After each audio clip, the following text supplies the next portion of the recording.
বন্ধুরা, welcome to রোমানাস kitchen. আজকে আমি বানাবো চিকেন কোস্তা। দেখাচ্ছি, আপনারা ভিডিওটা প্রথম থেকে শেষ পর্যন্ত দেখতে থাকবেন।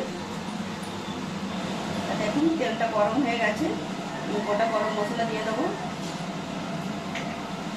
তেজপাতা দুটো দেবো, পেঁয়াজ কুচিটা দিয়ে দেবো। আমি আগে একটু ভালো করে নাড়াচাড়া করে নেবো।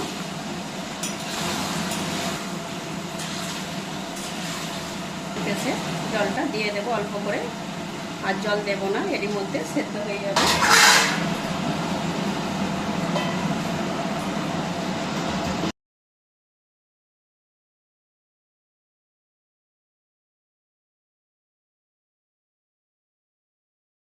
আমার ভিডিও যদি আপনাদের ভালো লেগে থাকে, লাইক শেয়ার কমেন্ট করবেন। আমার চ্যানেলটিকে আপনারা একটু সাবস্ক্রাইব করবেন।